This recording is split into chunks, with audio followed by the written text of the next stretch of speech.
Obrigado ao conjunto pela linda música. Boa noite a todos vocês. Hoje não é feliz sábado, hoje é feliz semana, né?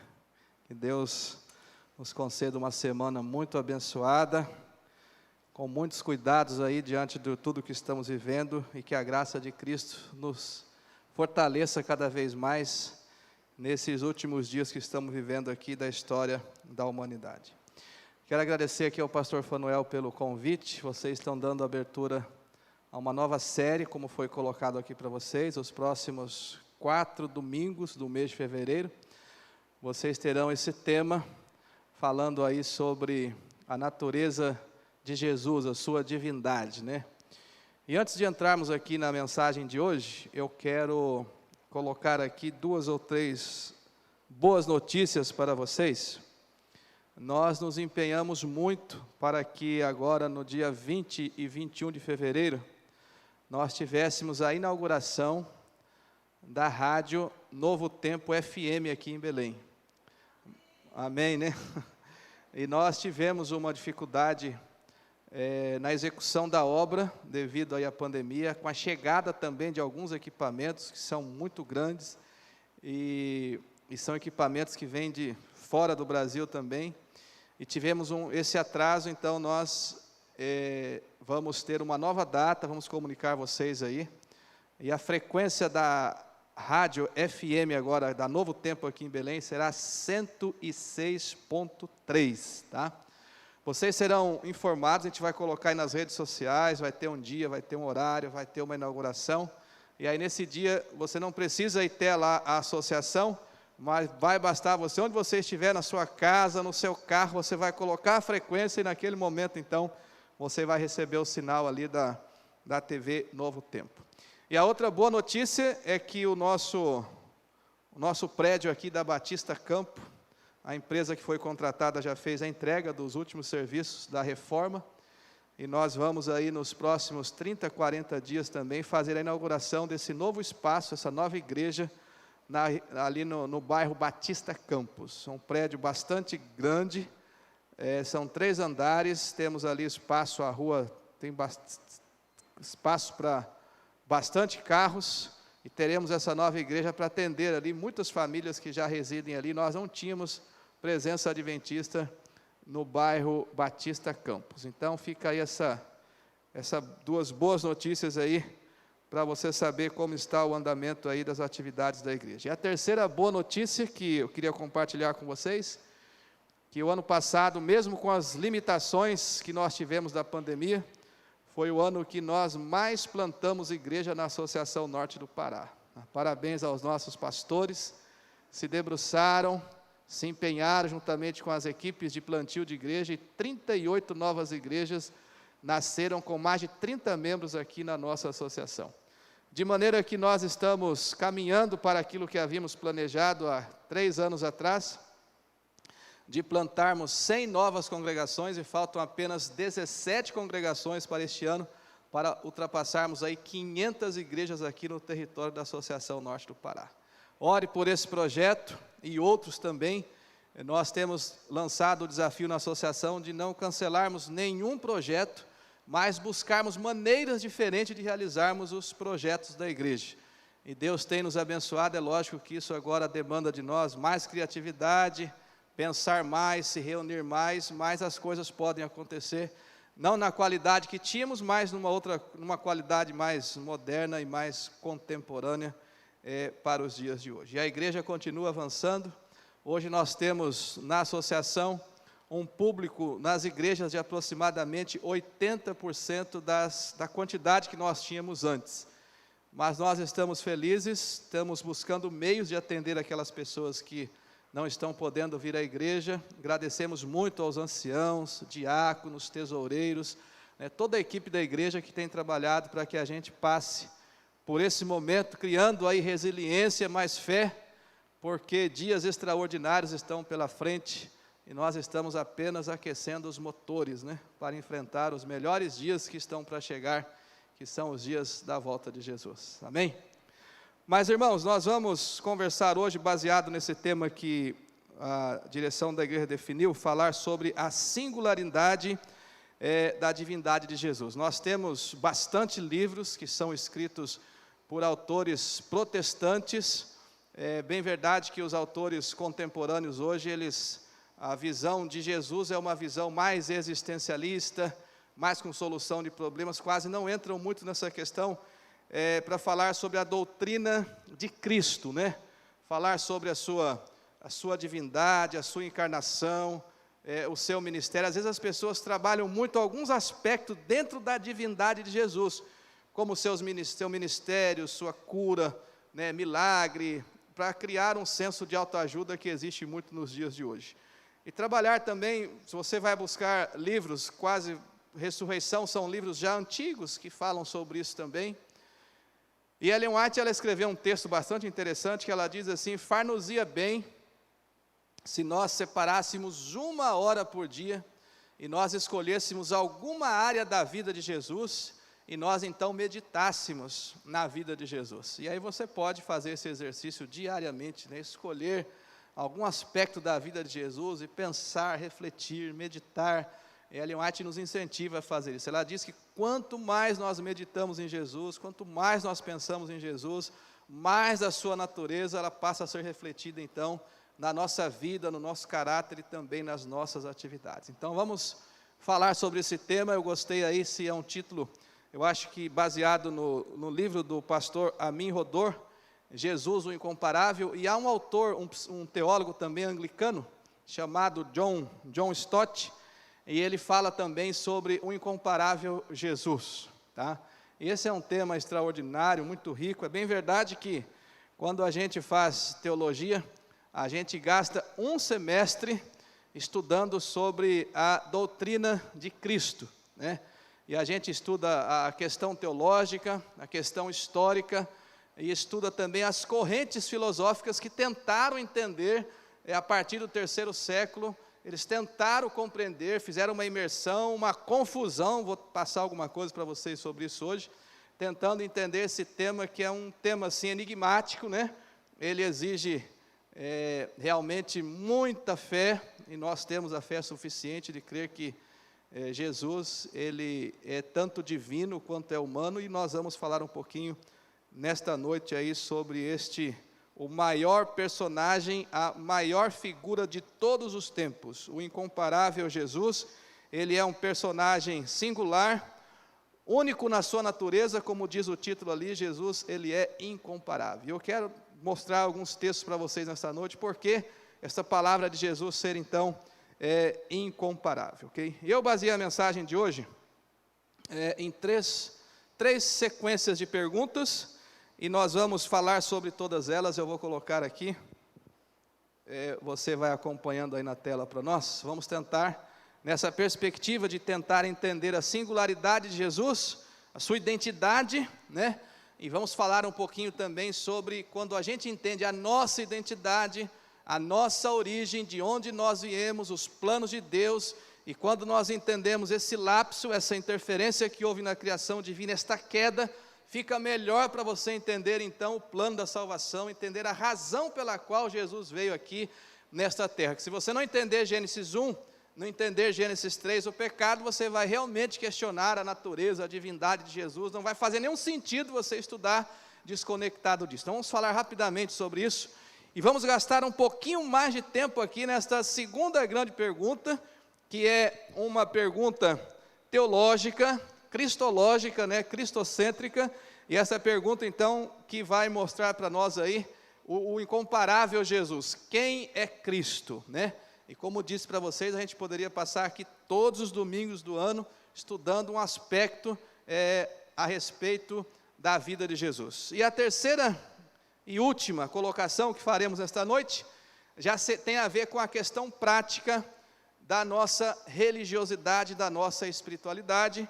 E isso, vamos responder uma outra pergunta: o que Cristo faz quando você se compromete, quando você entrega a sua vida para Cristo? E aqui que está a beleza da mensagem de hoje: você entender quem você é, você entender Jesus, e você saber o que Jesus propõe para você, qual é a proposta que Ele tem, que caminho que Ele quer que você siga, o que Ele vai fazer realmente na sua vida, e o que Ele já está fazendo e fez na vida também de milhares de pessoas. Bom, vamos então aqui tentar responder esta primeira pergunta, que é a pergunta, quem eu sou? É lógico que a gente não vai ter tempo aqui, você pode abrir a Bíblia em Gênesis capítulo 1, nós vamos ficar apenas aqui com o verso 26, porque vai trazer para nós essa identidade, esse propósito original de Deus.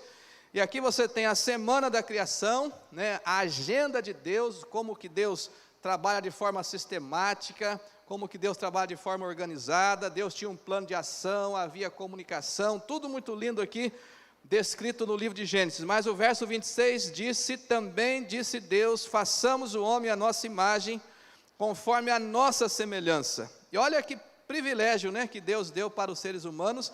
Aqui a Bíblia diz que façamos o homem conforme a nossa semelhança. Essa palavra imagem e semelhança, como diz aí no latim o tal da imago Dei, ela é um dos temas mais discutidos dentro da filosofia. O que é a imagem de Deus que foi colocada nos seres humanos?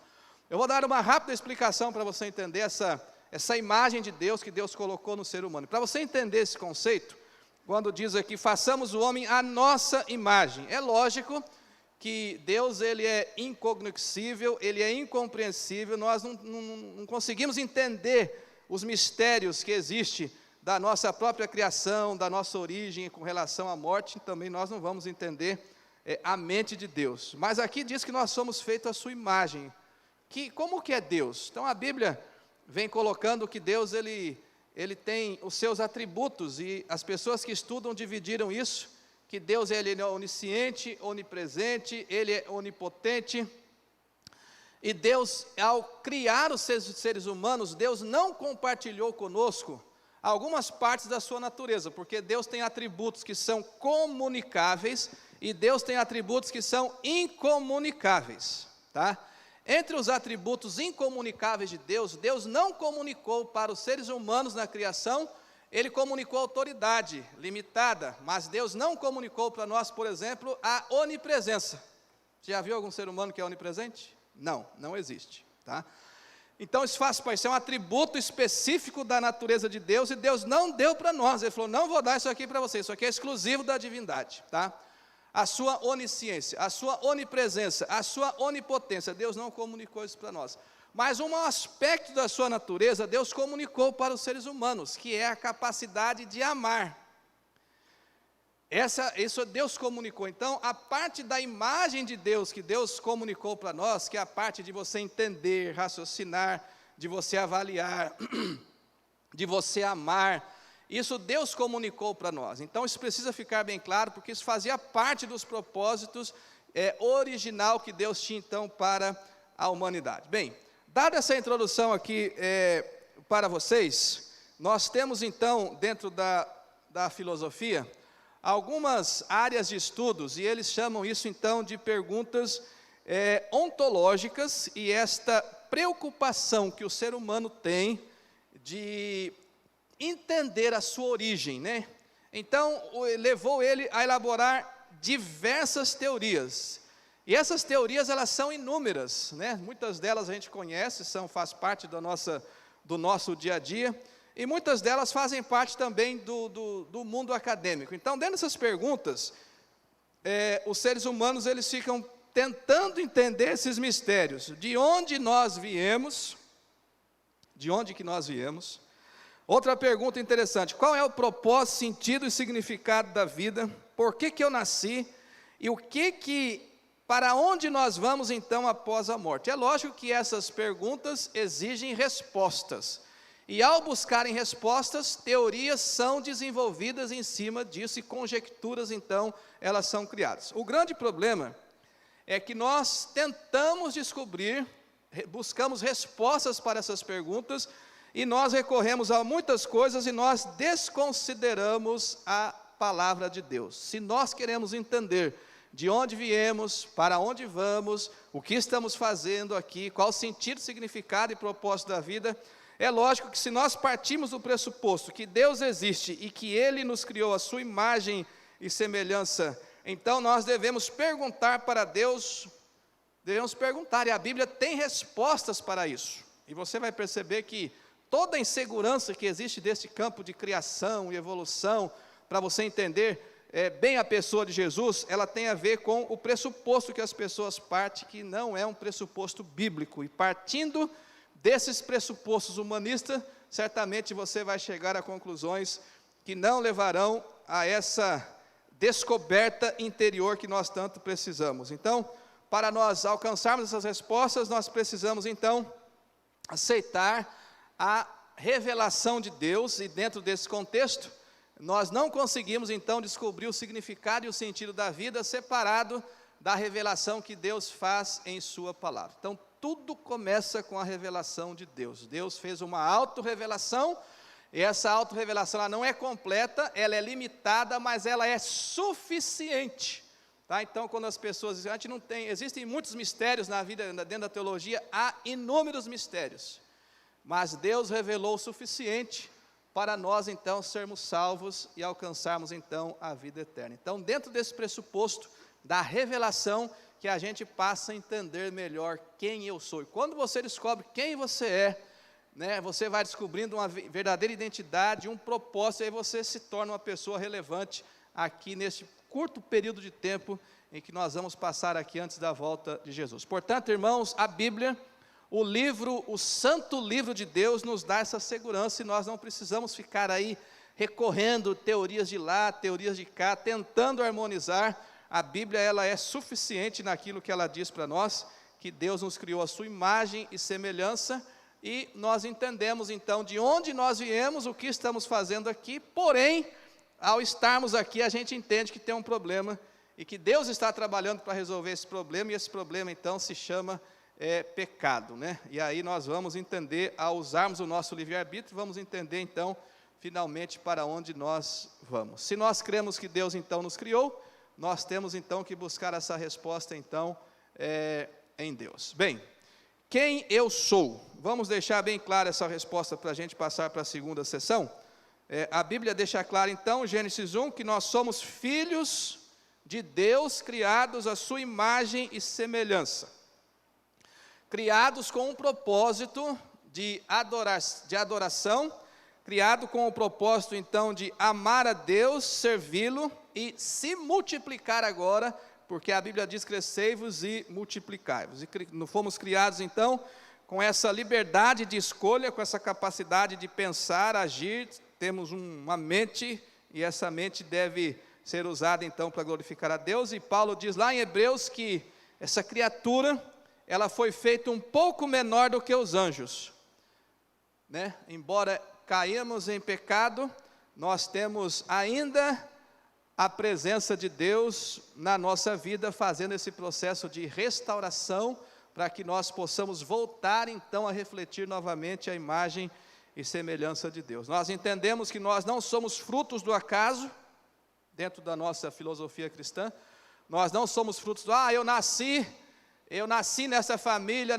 não gostei de não. Não, se você nasceu, está aqui na igreja, se você nasceu, é um ser humano, Deus tem um propósito para a sua vida, e você precisa entender isso e dialogar com Deus, conversar com Deus. Deus, eu nasci nessa família, que plano o Senhor tem para mim, que propósito o Senhor tem para mim, me ajude a enxergar aquilo que eu não estou enxergando, ouvir aquilo que eu não estou ouvindo, me ajude a compreender o que é a vida, qual que é o sentido, o significado. E aos poucos, na medida que você vai caminhando com Deus, entendendo a Bíblia, os propósitos de Deus vão ficando cada vez mais claros para nós. O fato é que nós não surgimos de uma explosão, nós não descendemos de macaco, de bactérias, né? Se você acredita nisso, né, como é que você vai, você acredita que você veio de uma explosão, de uma bactéria, fico pensando, como é que uma pessoa dessa vai ter autoestima, né? Aí como é que a vida vai ter um significado, vai ter um propósito? Então isso é muito complexo, por isso que é bom você ter isso bem claro de onde que você veio. Se você quer saber qual é o valor que você tem para Deus, a gente confunde muito, a gente quer saber qual é o nosso valor. A gente relaciona o nosso valor com dinheiro, com função, com posição e com beleza. Se você quer saber o seu valor para Deus, quanto você vale para Deus, é só você olhar para a cruz. A cruz materializa o meu e também o seu valor. A cruz diz o quanto que nós somos importantes para Deus. Amém por isso? E ele morreu por alguns ou morreu por todos? Morreu por todos. Então, o dia que você tiver com a sua baixa autoestima meia melancólica, lembre-se da cruz de Cristo. Ali está a sua identidade, ali está o seu valor. Paulo diz que Ele nos comprou com o seu sangue. Uma vez que nós sabemos, então, a nossa identidade, de onde viemos, o que estamos fazendo aqui, que nós somos criados para amar, para adorar a Deus, servir a Deus, né? Nós entendemos agora, precisamos entender o segundo ponto da mensagem agora, quem é Cristo. Então nós vamos para Marcos capítulo 8, no verso 27, porque Jesus tinha essa preocupação, e de vez em quando ele dava uma cutucada nos discípulos, e Jesus então perguntava, porque isso realmente é importante. E ele indo aqui para, a Bíblia diz que ele estava indo para Cesareia de Filipe. Então Jesus e os seus discípulos partiram para as aldeias de Cesareia de Filipe, e no caminho perguntou-lhes Jesus: quem dizem os homens que eu sou? Quem é Cristo? O que as pessoas dizem? O que vocês estão ouvindo falar por aí? Jesus estava querendo saber, o que realmente vocês estão ouvindo, o que as pessoas estão entendendo, enxergando, e o que vocês que andam comigo pensam também a respeito de mim. E essa compreensão desta pergunta, ela gera muita polêmica, muita discussão, e vocês vão ver que realmente Jesus ele é incomparável. Daqui a pouco a gente vai entrar em alguns textos mais específicos aqui, mas eu quero mostrar para vocês como que algumas correntes elas interpretam Jesus. Por exemplo, no judaísmo, o judaísmo ele tem diversas linhas. Talvez a mais clássica, em que eles consideram Jesus, ele não é o Messias, não é o Filho de Deus, porque muitos ainda têm essa expectativa de que o Messias vai ainda aparecer, vai vir ainda.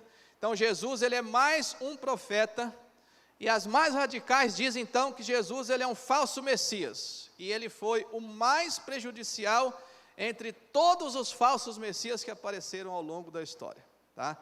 Então isso é interessante. É lógico que se você vai estudar a Bíblia com uma pessoa que é judeu mesmo na sua origem, na sua raiz religiosa, você só consegue convencê-lo se você entrar ali via profecia, 2.000 manhãs, e você começa a dar essas evidências históricas com relação à vida de Jesus. Então o judaísmo entende simplesmente Jesus ele é mais um profeta, alguém que veio aí, teve um dom especial, apareceu, mas ele não é o Messias. Existem outros grupos religiosos também, e nós estamos falando aqui dentro, por exemplo, aqui, os muçulmanos, como que eles entendem Jesus. Depois a gente vai tentar fazer essa comparação, né? Jesus também é considerado um profeta, porém ele é inferior a Maomé, e ele não possui, diz ali, nenhuma o quê? Nenhuma divindade, ou seja, não é considerado Deus e nem filho de Deus. Aí então você percebe que já fica complicado a gente avançar dentro aí dessa teoria. A doutrina muçulmana ela nega que Jesus morreu na cruz e que Jesus então ele ressuscitou também dos mortos. No hinduísmo, como é que o hinduísmo enxerga a pessoa de Jesus? É lógico, Jesus fez essa pergunta: para você quem eu sou? Como é que você entende a minha pessoa? Como é que você me enxerga? Como é que você me vê? Jesus é alguém que se sacrificou para atingir um ideal, para alcançar a paz interior. Jesus é gente boa, mas é alguém esforçado, assim, que se dedicou, tinha um ideal, um objetivo, uma meta, foi além, mas para por aí, e qualquer pessoa pode atingir aí esse tal do, acho que eles chamam de nirvana, né? Ainda dentro do hinduísmo, eles acreditam que os seres humanos, eles morrem e renascem várias vezes, e ao longo então destas muitas vidas, elas têm a oportunidade de evoluir até chegar a um estágio que une então ali,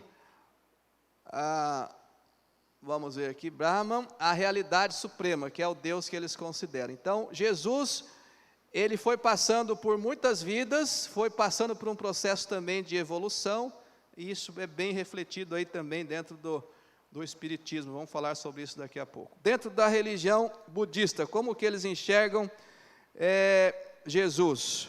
Jesus é alguém que alcançou o nirvana, um estado de ausência total de sofrimento. E interessante que vocês vão ver que esse nível de paz, plenitude, sabedoria, tudo isso você encontra, eles dizem que Jesus é uma pessoa normal, e ele simplesmente pelo esforço alcançou algo assim, que é possível outros alcançarem também. Já dentro, mais próximo de nós agora, dentro do Espiritismo, Jesus então é um Espírito que se encarnou, ele é um Espírito elevado. Então dentro do Espiritismo, vocês vão observar que Jesus ele não é Deus e também não é Salvador, apenas alguém que alcançou o grau máximo então de perfeição, e essa perfeição é tida quando você dedica aí boas obras, tempo de trabalho, de serviço e outras coisas mais também. Dentro do catolicismo, chegando aí um pouco mais próximo de nós, já é uma visão mais melancólica um pouco a respeito de Cristo, porque eu lembro quando criança que eu ia muito à igreja católica com o meu pai, e eu ficava assustado quando chegava ali, via aquele Jesus pregado na cruz, aquele rosto caído, aquela coroa de espinhos na cabeça. Esta é a visão que a teologia católica apresenta: Jesus pregado na cruz, um Jesus morto, que aparece ali, aquela figura deprimida, um rosto sangrando, o lado traspassado, as costas, os pés feridos, mãos perfuradas, e aquela expressão sofrida com relação a Jesus. Então isso é só para dar uma visão geral, para você ver que nós temos muitas compreensões, além daquela que nós temos com relação à pessoa de Jesus. Agora, ao longo da história, principalmente a partir até o 3º século, nós tivemos ali algumas correntes, grupos que tentaram questionar a identidade de Jesus, mas como estava muito próximo, que os discípulos ainda eram testemunhas oculares, e tinham ainda testemunhas dos discípulos, então havia uma apologia muito forte com relação à identidade de Jesus. Mas a partir do 3º século, que os discípulos, apóstolos e essas testemunhas foram se distanciando, a partir do 3º século, começou então agora a ter uma avalanche de grupos tentando agora entender a natureza de Jesus. Qual era de fato a natureza? Com qual natureza Jesus veio? E houve então muitas escolas, e há grupos hoje, vocês vão observar que há grupos ainda no século 21, que reflete o pensamento dessas escolas que tentaram entender a divindade de Jesus. Quando você conversa, se um testemunho de Jeová bater a porta da sua casa e você vai conversar com ele, toda a visão deles com relação à natureza de Cristo não tem a ver com o conceito teológico, tem a ver com essas escolas do passado que um dia tentaram entender, e eles defendem essas ideias então até os dias de hoje. Eu trouxe algumas escolas aqui para vocês, lógico, de maneira objetiva, pontual, só para que você possa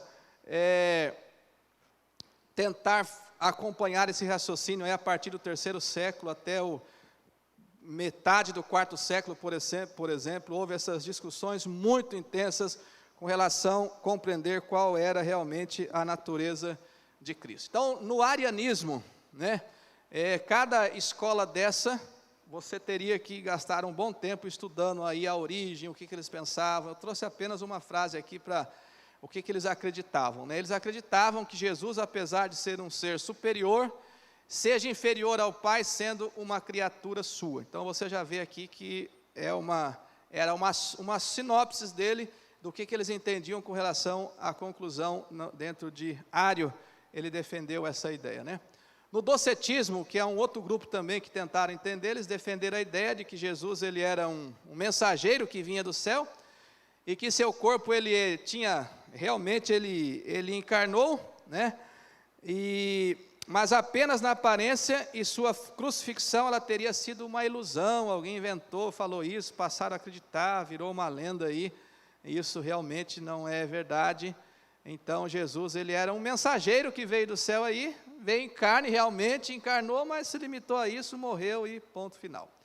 Aí nós temos os ebionitas, eles acreditavam em Jesus como um profeta nascido de Maria e José, e que teria se tornado Cristo no ato do batismo. Olha que corrente interessante, Jesus ele é Cristo, mas só foi lá no momento em que João Batista o batizou que veio o Espírito Santo. Então antes Jesus ele não tinha esta natureza, ele era apenas um ser humano, Bom, vamos aqui um pouquinho mais, o monofisismo, segundo o qual Cristo teria uma única natureza composta da união de elementos divinos e elementos humanos. Talvez essa aqui, ela dá a entender que ia chegar bem próximo de uma compreensão, mas há muitas compreensõezinhas equivocadas também. Depois nós passamos pelo nestorianismo. Nestor foi um outro camarada que tentou estudar essa teoria também, faziam concílios e outras coisas mais.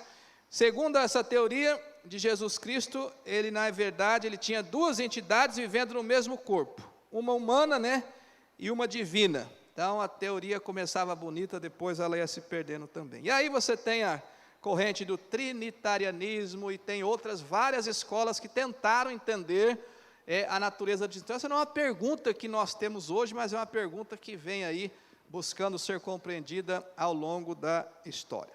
Mas antes de chegarmos aqui na parte final, quero passar rapidamente com você aqui, quero que você vá comigo agora em Romanos, capítulo 1. Esse texto, para mim, nas Escrituras, na minha compreensão, queria que você gravasse, anotasse esse texto na sua Bíblia, aí, grifasse, fizesse uma indicação nele, porque talvez seja o texto, há muitos textos, mas aí você vai precisar, assim, de recorrer à língua original, significado, né? Mas esse aqui talvez seja mais uma explicação mais clara e direta. Por que Jesus ele é incomparável? Por que ele é singular? E aqui é uma explicação direta. Diz assim, Paulo, quando vai falar sobre o Evangelho, né, que ele abre o livro de Romanos, ele vai fazer uma descrição do que é o Evangelho, ele vai então logo colocar aqui o parâmetro que é a pessoa de Cristo. E ele diz aqui, capítulo 1 de Romanos, verso 2 em diante, ele diz assim: o qual foi por Deus outrora prometido por intermédio dos seus profetas nas Sagradas Escrituras. Se você quiser anotar um texto aí, você já anota Gênesis 3,15 em cima de Romanos 1,2. Se você for fazer a sua cadeia bíblica, tá? Porque Gênesis 3,15 é o primeiro evangelho, Paulo está abrindo o evangelho e ele vai falar do evangelho que foi implantado lá no Éden.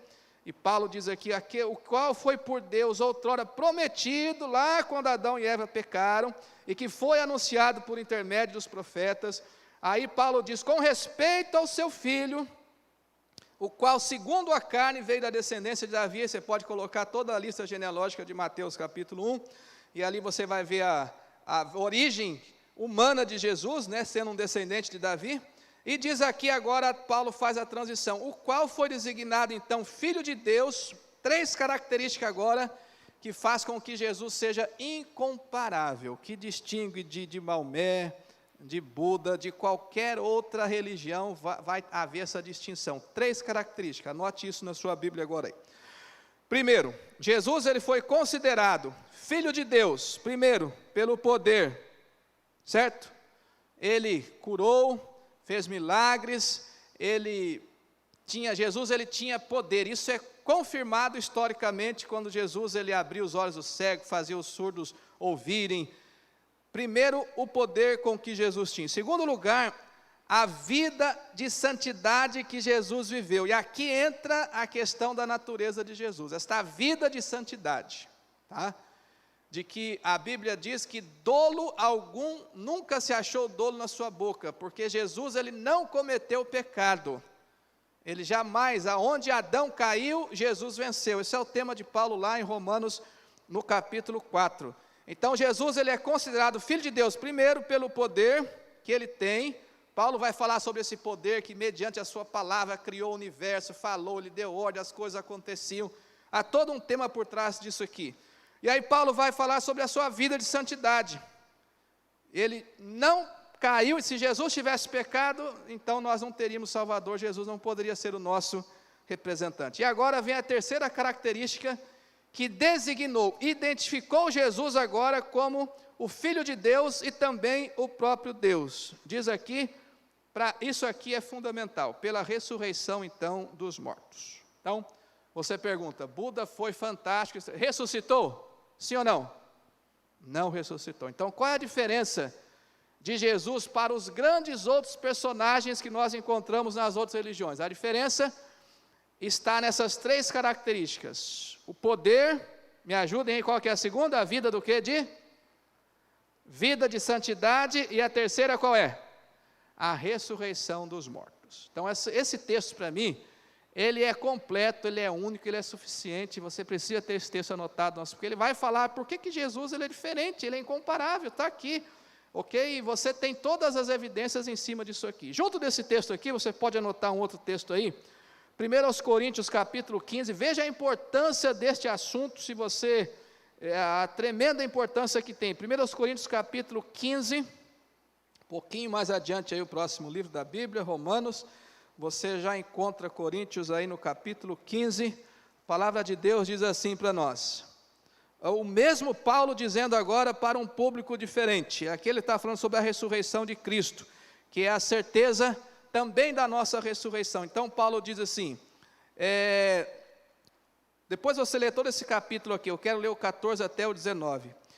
Bem, e se Cristo não ressuscitou, veja a importância de Paulo relacionando aqui, gente, o homem é divino, ele veio ter uma linhagem humana, tem, mas veja a natureza humana dele, ele ressuscitou, Paulo está dizendo aqui.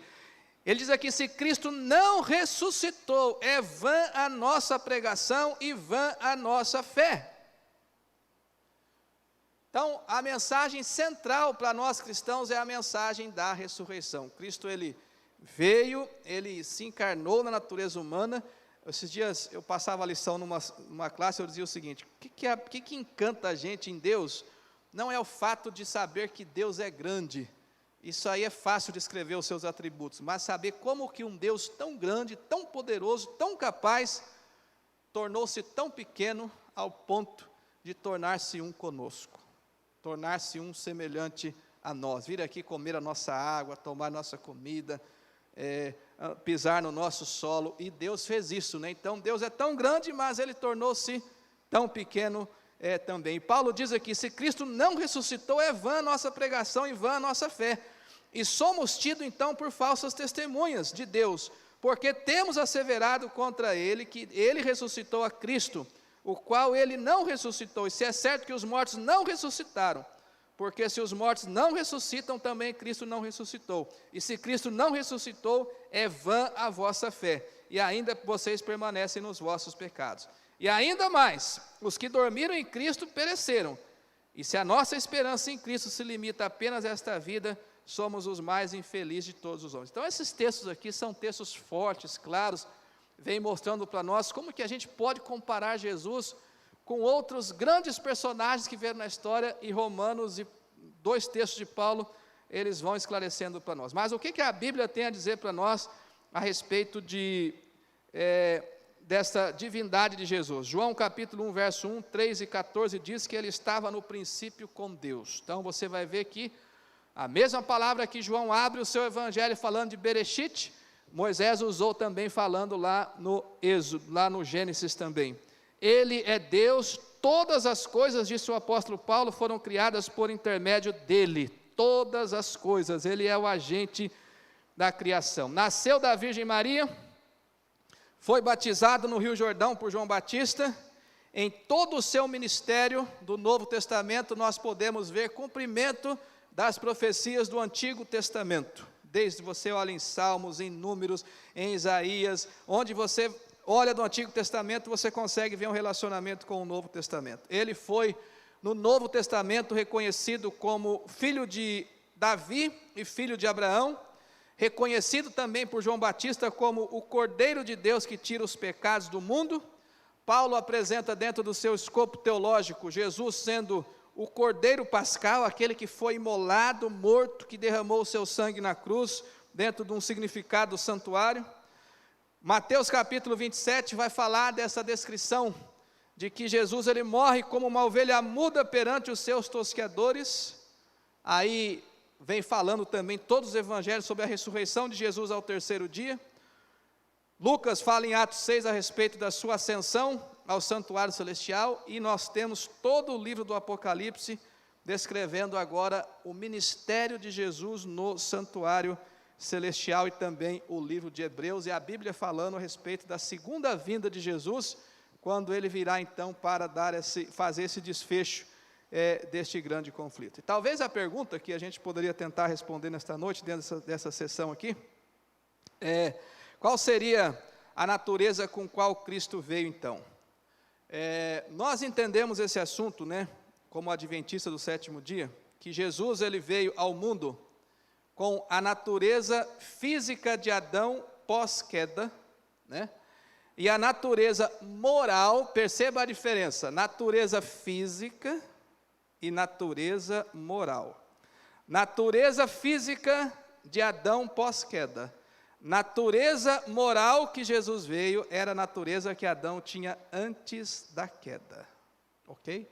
Então, essa aí é a compreensão dentro da teologia adventista. Jesus não nasceu com a natureza pecaminosa que eu e você nascemos, porque, segundo Paulo, lá em Romanos capítulo 4, Jesus, ele venceu onde Adão caiu.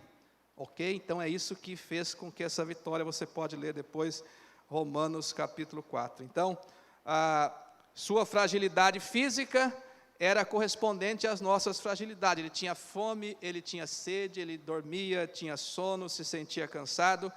Ele é 100% divino e 100% humano. E ele jamais pecou e experimentou todas as nossas dificuldades. Agora, como é esse mistério, né? Paulo chama isso de o mistério, né? Nós não entendemos. Paulo diz assim, grande é esse mistério. Por isso que nós teremos toda a eternidade para nós entendermos um pouco mais esse assunto. Bem, fechando então, vamos tentar responder agora a nossa última pergunta. O que é interessante, que se você não souber nenhuma dessas teorias, elas não vão mexer em nada na sua fé. O importante é você ter esse relacionamento diário, essa dependência, essa vida de submissão e entrega também a Jesus. O que Jesus Cristo pode fazer quando uma pessoa entrega a vida para Ele? O que Jesus pode fazer? E aqui a gente poderia gastar muito tempo, né?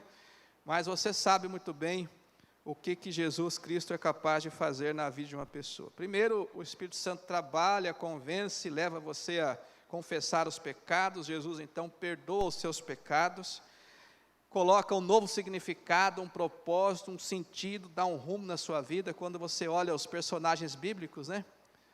Deus olha a mulher samaritana, né? Uma mulher sem rumo, sem propósito, sem identidade. Jesus chega, reorganiza a sua vida. Mas para reorganizar a nossa vida, às vezes isso dá um pouquinho de dor, porque a gente não quer colocar aquilo nas mãos de Deus, não quer sacrificar aquilo, não quer abrir mão daquilo. E Deus, ele vai trabalhando, na medida que entregamos a vida dele, nós vamos nos transformando então à imagem e semelhança de Deus. Bom, eu quero terminar contando uma ou duas histórias para vocês aqui, do que Deus é capaz de fazer na vida das pessoas. Quando eu estava no 3º ano do curso teológico, nós fomos fazer estágio. Eu fui com a minha esposa, nós nos formamos juntos em teologia, e nós fomos para uma cidade chamada Pedreira, em São Paulo, e ali nós fomos ajudar no plantio de uma igreja, no estágio de evangelismo. E quando foi dividido as áreas de trabalho, eu peguei uma área bastante distante de onde seria esse plantio, e poucas pessoas, devido à distância do meu trabalho, vinham até a tenda, mas eu estava lá fazendo classes bíblicas, fazendo ali o meu evangelismo. E um dia, eu andando bem lá no final do morro, alguém se aproximou de mim e falou assim, moço, eu tenho percebido que você anda constantemente, livremente aqui nesse bairro aqui, você sabe onde é que você está? Eu falei, não sei. Ele falou assim, aqui é uma boca de fumo, eu acho que daqui a pouco o pessoal vai meter bala em você aqui, você fica andando para baixo, para cima aqui. Eu ia lá para atender um rapaz chamado Júlio. Eu não sabia que o Júlio era o principal traficante lá daquela área. Eu andava para baixo, para cima, lá, com medo, não sabia nada, né?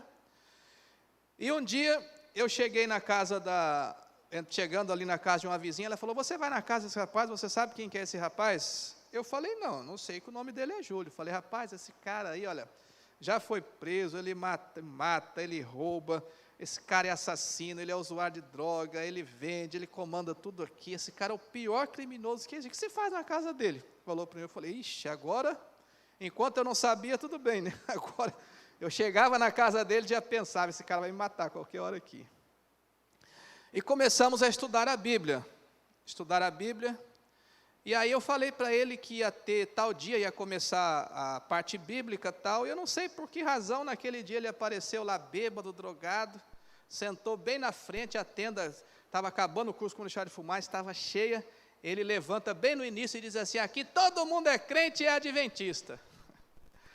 Terminou a reunião, o professor me chamou e ele achou que eu tinha falado e ficou chateado comigo, eu não havia falado nada, tirei ele da tenda, levei ele até o ônibus, paguei a passagem para ele ir embora. E falei, Júlio, por que você fez isso? Ele falou, eu não fiz nada. O que eu fiz? Eu não fiz nada. Ele nem lembrava mais o que tinha feito. E aí o professor disse assim, o dia que esse camarada colocar o pé na tenda, você não deixa mais ele entrar aqui. E aí eu comecei a atendê-lo sozinho lá na casa dele, no final do morro. E um dia, chegando na casa dele, a mãe dele falou assim, você é amigo do Júlio, espero que Deus te ajude, use você para fazer alguma coisa na vida desse camarada, mas esse meu filho, ele não tem saída, não tem solução, ele já acabou com a vida dele, acabou com a minha vida, acabou com a vida de toda a família, já acabou com a vida de muitas famílias, com a vida de muitas pessoas. Se meu filho não presta, é um ladrão, é um bandido, devia estar morto. Eu disse, meu Deus do céu. Fazia o estudo bíblico, aí um dia ele estava drogado, outro dia estava bêbado, um dia com arma do lado. Eu disse, meu Deus, mas quando a gente crê no poder do Evangelho, irmãos, é aí que está a beleza, né? A gente não olha para o ser humano, você olha para Deus, naquilo que Deus é capaz de fazer. Porque senão você desanima, você desiste. Imagina você dar um estudo bíblico com uma pessoa com uma arma do lado. Você chega na casa, entra aí, eu acabei de cheirar uma cocaína agora. Então, se você não olhar para Deus e não conhecer realmente o poder de Deus, você desiste. Um dia cheguei na casa do Júlio, a dona Yolanda falou assim, pastor, é o seguinte, hoje é o último dia da vida do Júlio. Ninguém consegue matar esse meu filho, ele é todo furado de bala, todo esfaqueado, ninguém tira a vida, ele parece gato. Tem 7 vidas, mas hoje à noite eu vou acabar com a vida do meu filho. Ele vai chegar drogado, bêbado, e eu quero que você saiba, vem aqui, me levou aqui, abriu, fechou, uma porta que estava, ela fecha a porta, ela falou, está vendo esse machado aqui? Hoje à noite, meu filho vai chegar bêbado, eu vou dar uma machadada na cabeça dele. É hoje à noite. Eu quero que você saiba que a polícia vai vir aqui e você não vai poder me denunciar, porque eles jamais vão pensar que é a mãe dele que fez isso. Gente, quando eu vi aqui, eu disse, meu Deus do céu, que enrascada que eu entrei. Isso aqui não é pregação do Evangelho, né? Isso aqui é um ato de loucura. Eu disse, meu Deus, o que eu vou fazer agora? Tentei dissuadi-la e falou, pastor, não aguento mais, pastor. Eu compro um bujão de gás, ele vende meu bujão de gás, eu compro uma televisão, a televisão some no outro dia. Não tem como, ele me rouba, pega minha carteira, pega meu cartão, me ameaça, me agride, me bate, olha a minha idade, olha, eu sou cheio de hematomas aqui, esse meu filho é um animal, ele é um monstro. E aí, o dia passou, eu conversei com ela, implorei, chorei, falei, pedi o machado para a mulher não me dava o machado, pelo menos levar o machado embora, né? E ela, falei, bom, agora Deus tem que fazer alguma coisa. E aí eu fui para casa, não conseguia dormir, aquele medo, aquela ansiedade, esperando aquela notícia, rádio, televisão, ia acontecer alguma coisa. Eu falei, já pensou meu nome no meio dessa bagunça aí, porque eu estou indo direto na casa do homem, daqui a pouco vão fazer uma acusação contra mim também, e até que você se explique. E aí eu andando lá no alto, a casa fechada, não se abria mais a porta, eu dava uma olhada, não via nada, segundo dia, terceiro dia. E aí um dia eu perguntei para a vizinha, escuta, onde é que anda a dona Yolanda? A dona Yolanda sumiu. Eu falei, e o Júlio? O Júlio também sumiu. A gente não viu o Júlio pela rua andando, fazendo nada aí. E é interessante, irmãos, o que Deus pode fazer quando uma pessoa reconhece que é pecador e entrega a vida para Jesus. Eu me lembro, andando, cheguei naquela casa, entrei, vi a casa do Júlio, me senti uma vontade de ir até a janela, e eu olhei pela janela, quando eu olhei, eu vi uma pessoa deitada no chão, e eu gritei, Júlio, é você? E eu vi que ele estava vivo, que ele se mexeu, e aquilo era vômito, sujeira por todos os lados. E aí nós conseguimos uma madeira, arrombamos ali a porta, e eu falei, cheguei ao lado dele e falei, rapaz, o que você está fazendo com a sua vida, Júlio? Ele estava ali 2 dias sem comida, vomitando, todo sujo, uma situação precária. Peguei um balde, coloquei ele ali, joguei água, peguei um pano, limpei tudo, falei para ele para o banheiro, tomou um banho, falei, cara, espera aqui que eu vou até uma mercearia, fui lá, comprei pão, comprei fruta, dei de comer para ele, voltei. Aí ele se restabeleceu, dormiu, voltei no outro dia, sentei com ele, falei, Júlio, eu queria fazer uma pergunta, o que você quer para a sua vida?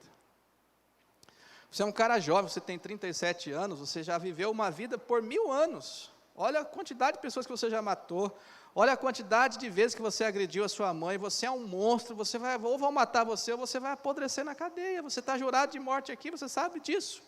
Falei para ele. Daí depois, pastor, o que você quer que eu faça? Eu falei, cara, você tem que aceitar Jesus, o senhor tem que se arrepender dos seus pecados, confessar seus pecados. Como é que eu faço isso? E aí começamos a estudar a Bíblia de maneira mais intensa, de manhã e à tarde e à noite. E me lembro quando ele veio na primeira noite para atrapalhar tudo. E quando era a última noite sobre o batismo, me aparece o Júlio todo de terno na tenda, quando o professor fez o apelo, quem seria a pessoa a se batizar, ele é a primeira pessoa a se levantar e vir à frente. Eu não acreditava no que eu estava vendo. Eu conhecia a vida do Júlio. Aí ele falou, pastor, eu quero abandonar tudo, como é que me ajude a fazer isso? E começou a vir, nós ficamos lá 6 meses, né? E aí ele começou a vir para a igreja, guardar o sábado, começou a trabalhar. E eu sugeri que ele mudasse de lugar, e o Júlio foi batizado. E agora eu conhecia a vida do Júlio lá na favela, sabia o que Deus tinha feito. Agora eu olhava na igreja, o Júlio era o diácono da igreja recolhendo as ofertas da igreja. Eu disse, meu Deus, como é que pode uma coisa dessa, né? O que o evangelho pode fazer na vida de uma pessoa? E aí o Júlio vinha para a igreja com a sua Bíblia, com a sua lição, sentava, começou a visitar as pessoas, até que ele chegou um dia para mim e falou assim, pastor, eu só tenho uma saída para mim. Eu falei, qual que é a saída? Eu preciso sair desse bairro, dessa cidade. Eu trabalho com funilaria de carros, conserto de carros, eu vou para o Paraná. Eu queria só que o senhor me ajudasse com a passagem, eu vou recomeçar a minha vida. Conseguimos os valores, o Júlio pegou, levei até ele a rodoviária, foi embora. E o Júlio chegou lá e até pouco tempo ainda tinha notícia dele, né? Estava na igreja, tinha arrumado uma família, agora tinha filhos, tornou-se uma pessoa de bem. Eu acho que essa história ela é suficiente para dizer o que Deus é capaz de fazer com as pessoas que entregam a vida a Ele. Eu venho de uma família, meu pai era um alcoólatra, bebia, agredia minha mãe, conheceu o Evangelho. Nossa, meu pai é um doce, é uma pessoa maravilhosa, hoje está com 91 anos, está acamado, já passando por sérias dificuldades ali entre a vida e a morte. Mas eu fico vendo, né, a diferença que o Evangelho fez na vida do meu pai. Eu queria só fazer uma pergunta para você nesta noite. Se não fosse o Evangelho, como estaria hoje a sua vida? Se não fosse Jesus, onde você estaria hoje? Fazendo o quê? Eu fiz essa pergunta quando eu morava no Rio de Janeiro. O irmão falou assim, pastor, se não fosse Jesus, eu já estava morto há uns 15 anos. Mas Jesus, eu aceitei Jesus e o Evangelho prolongou os meus dias. É bem verdade, irmãos, que nós não somos ainda quem nós deveríamos ser, mas nós já não somos mais aquelas pessoas que éramos no passado. Amém por isso? E este Deus que nos chama ao arrependimento, à conversão, à transformação, esse Deus que ressuscitou, Ele está ali no santuário celestial, olhando para você e olha para você nesta noite, filhinho, se você tem alguma luta, alguma dificuldade, alguma limitação, venha comigo, vamos conversar, vamos dialogar, porque Deus quer dar um significado, um propósito, um sentido maior para a sua e também para a minha vida. Que Deus nos abençoe, irmãos, e lembre-se disso, Cristo pode fazer coisas extraordinárias na sua vida. Entregue-se a Ele, se aproxima a Ele, se renda a Ele, faça uma entrega completa e você vai experimentar uma renovação na sua vida. Quantos querem nesta noite refazer, né, esse compromisso com Deus e dizer, Deus, eu quero mais uma vez nesta noite, porque Tu és Deus, eu creio que Tu és Deus, o Senhor ressuscitou, o Senhor tem um poder maravilhoso, exerça esse poder na minha vida. Quantos querem fazer esse compromisso com Deus nesta noite? Posso ver as mãos? Que Deus abençoe a cada um de nós e nos dê essa experiência de crermos, Jesus Ele é incomparável, Ele é extraordinário, e Ele vai continuar nos conduzindo e nos guiando até a sua volta, amém? Vamos orar? Ficar em pé para a oração? Querido Deus e maravilhoso Pai, obrigado por este encontro, por este tema, e pelo privilégio que tivemos nesta noite de gastar 1 hora aqui meditando, refletindo na vida de Jesus. Que este seja um exercício diário, que ao olharmos para Jesus, possamos contemplar a beleza do seu caráter e sermos transformados a cada dia, e confiarmos inteiramente na tua graça, e temos a certeza de que aquilo que o Senhor fez no passado, lá na cruz do Calvário, não terminou, o Senhor continua intercedendo por nós no santuário celestial. Que possamos nos apegar a esta intercessão maravilhosa de Cristo, e como disse o apóstolo Paulo, que ao confiarmos em Ti, nós seremos mais do que vencedores. Toma-nos em Tuas mãos ao deixarmos este lugar, que possamos permanecer na Tua presença, é a nossa oração em nome de Jesus. Amém.